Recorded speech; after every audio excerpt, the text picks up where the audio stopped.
Salut les amis, j'espère que vous allez bien. Bienvenue dans cette nouvelle vidéo qui va encore être très importante pour vous. Heureux de vous retrouver encore une fois. Et oui, une très bonne nouvelle les amis. Les dépôts de demande de visa pour les étudiants, c'est commencé depuis le 1er mai 2023. Encore une bonne nouvelle, vous avez jusqu'au mois de septembre 2023 pour déposer votre visa, c'est-à-dire 4 mois les amis.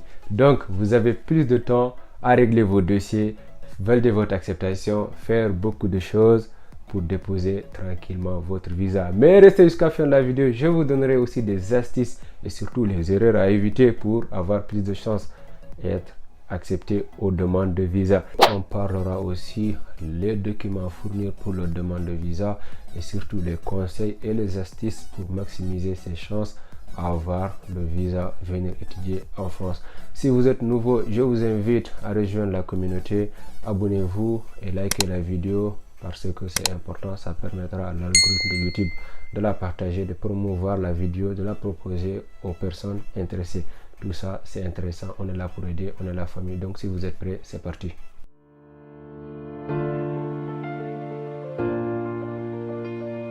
Les avantages cette année que vous avez plus de temps pour déposer votre visa. Vous avez jusqu'au mois de septembre, c'est-à-dire 4 mois.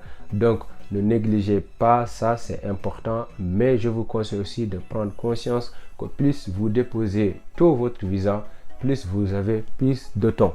Premièrement, vous pouvez déposer en ce moment, on vous refuse. Si on vous refuse, il faut encore déposer une deuxième fois. Il faut corriger certaines erreurs. Il faut ajouter quelque chose. Vous savez que ça demande du temps. Il faut redemander une prise en charge. Il faut faire encore appel à certains dossiers. Il faut réécrire quelque chose. Donc, tout ça, ça peut vous prendre quelque temps. Donc, jouez avec ça. Si vous avez une acceptation, je vous conseille actuellement de valider l'acceptation pour passer au dépôt de demande de visa. Plus vous déposez tôt votre demande de visa, plus vos chances sont augmentées. Donc, validez votre acceptation, passez aux demandes de visa. C'est vraiment important. Les documents à fournir pour la demande de visa. Premièrement, vous avez le formulaire de demande de visa. C'est quoi le formulaire de demande de visa? Le formulaire de demande de visa, c'est là où se trouvent vos informations personnelles, vos informations par rapport à Campus France, vos informations du pays, si vous venez en France, et surtout de l'université même en question.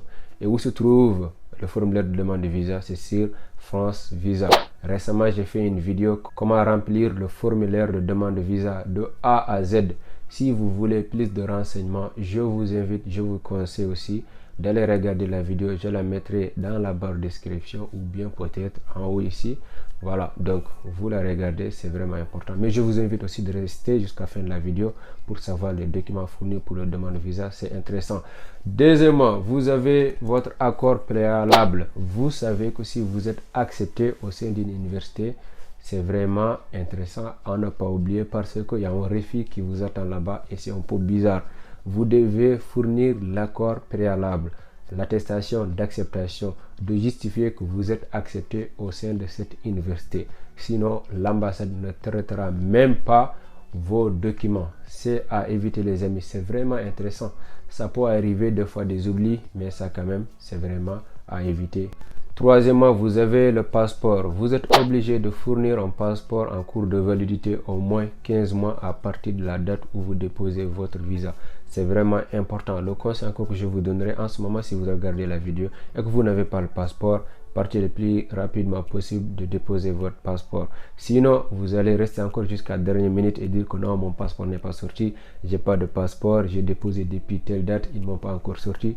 On ne sait jamais. Donc, vu que c'est pas toi qui gères le dossier, dépose maintenant. Tu vas être épargné de ces problèmes. Tout ça, c'est important les amis et c'est les erreurs à éviter pour déposer rapidement votre visa. Quatrièmement, les originaux et les copies de vos documents. Pourquoi les originaux? Pourquoi les copies? En fait, vous allez déposer avec les copies. Ne jamais donner les originaux, c'est interdit. Mais à l'ambassade, ils vérifieront les originaux, l'authenticité de vos documents. Est-ce que vos documents ne sont pas falsifiés? Attention aussi à ne pas fournir les documents falsifiés parce que fournir les documents falsifiés constitue une infraction pénale. Vous allez être suspendu pendant 5 ans. Vous ne pourrez pas déposer le visa partout, pas seulement qu'en France. Même si vous voulez aller au Canada, aux États-Unis, à New York, je sais pas, partout où vous voulez aller dans le monde, il n'y a pas de visa pour vous. Donc les documents falsifiés, sont interdits, les amis, soit le passeport, bulletin de l'université, relevé de notes modifié, je sais pas, une lettre de motivation volée, on sait jamais, ou bien autre chose. Les documents falsifiés sont interdits. Je ne sais pas comment vous allez comprendre les documents falsifiés. C'est interdit de déposer ça à l'ambassade. Sinon, c'est clos pour vous pour déposer le visa. Après tout ça, vous avez la prise en charge. Donc, prise en charge, c'est quoi? C'est de justifier les ressources. Si vous venez en France, vous n'aurez pas les problèmes de financement. Si vous venez en France, vous aurez quoi manger, vous aurez quelque chose à subvenir à vos besoins. C'est vraiment important. Comment justifier la prise en charge? Il y a deux sortes de prise en charge. Vous pouvez faire une prise en charge simple, prise en charge totale, ou bien AVI, attestation de virement irrévocable. Restez aussi, je vous expliquerai tout ça. Prise en charge simple, c'est que vous pouvez trouver une personne seulement, un membre de votre famille, ou bien une personne lambda. Si c'est une personne, un membre de votre famille, c'est simple. Il vous fournira ces 3 derniers bulletins de salaire, avis d'imposition et carte d'identité en cours. C'est vraiment important. Aussi, il faut chercher une bonne prise en charge. Pas seulement qu'une personne touche 1000 euros, 1100 euros, et il vous fournit ces 3 derniers bulletins de salaire. Dans ce cas, ça ne marchera pas. Une personne aussi pour toucher 5000 euros, mais il a beaucoup d'enfants, on ne sait pas, il a 10 enfants, donc dans ce cas c'est compliqué parce qu'à l'ambassade ils vont regarder son salaire et ils divisent ça par nombre de parts. S'il a 12 enfants plus toi et lui et sa femme, donc ça va être 15, ils vont diviser les 5000 par 15, tu sais que ça ne le fait pas. S'il est seul, il a 2000, 3000, ça peut le faire. Il a qu'un enfant avec sa femme, il a 4000 euros, ça peut passer. Mais je vous recommande de faire un avis attestation de virement irrévocable. Pourquoi? Parce que dans ce cas, c'est sûr que vous aurez 615 euros chaque mois.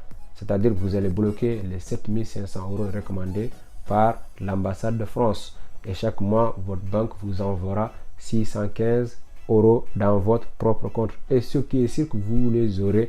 Et aussi à la fin, pour renouveler votre titre de séjour, vous n'aurez pas de problème. C'est vraiment aussi important. Ne pas oublier, on fera une vidéo concernant tout ça. Et une prise en charge totale, si par exemple vous avez votre papa en France, il vous enverra ces 3 derniers bulletins de salaire. Et le lien de parenté, quelque chose qui prouve que c'est votre père ou bien votre frère ou bien votre maman, c'est vraiment important. Dans ce cas, elle a qu'à fournir les 3 derniers bulletins de salaire, avis d'imposition et pièce d'identité. Attention aussi avec un bon salaire. Ou voilà, si c'est votre papa, il n'a pas un bon salaire, donc il ne faut pas mentir. Dans ce cas, si vous déposez avec votre dossier, vous allez vous pénaliser seulement quoi. Cherchez un bon garant, un garant blindé pour déposer votre demande de visa. La dernière chose, c'est hébergement. Vous savez que pour déposer aussi le demande de visa, vous êtes obligé de fournir l'hébergement. C'est quoi l'hébergement? C'est l'attestation de logement. C'est-à-dire, il faut prouver que vous avez logement. Là où dormir si vous venez en France, c'est vraiment important. L'hébergement, vous pouvez trouver Crous ou bien chez particulier ou bien dans les hôtels. Dans les Crous, malheureusement, que c'est impossible pour les étudiants internationaux de postuler avant le mois de juillet. Donc, vous pouvez postuler qu'à partir du mois de juillet. Donc, je ne vous conseille pas d'attendre Crous. Cherchez chez particulier ou bien lui un hôtel pendant 1 mois ou bien 3 mois si vous pouvez réserver quoi. Donc si vous pouvez réserver sans payer ou bien payer, ça dépend de votre situation, c'est vraiment important. Mais mettez-vous en tête que vous êtes obligé de fournir l'attestation de logement, l'attestation de résidence. En résumé, hébergement. Mais attention aussi, ça ne doit pas dépasser 63 km de votre université. Si vous êtes à Paris, vous ne pouvez pas avoir hébergement à Orléans ou bien à Caen ou bien je sais pas à Montpellier. Donc si vous êtes à Paris, vous êtes obligé d'avoir l'attestation en logement à Paris. Voilà, à Paris aussi qui ne dépasse pas 63 km de votre université. C'était ça aujourd'hui, de vous donner les bonnes nouvelles, de vous expliquer les documents fournis pour le demande de visa, de vous donner les informations. Donc je vous invite à vous abonner, à partager la vidéo, à la liker, c'est vraiment important. Pour ce, je vous dis à la prochaine vidéo.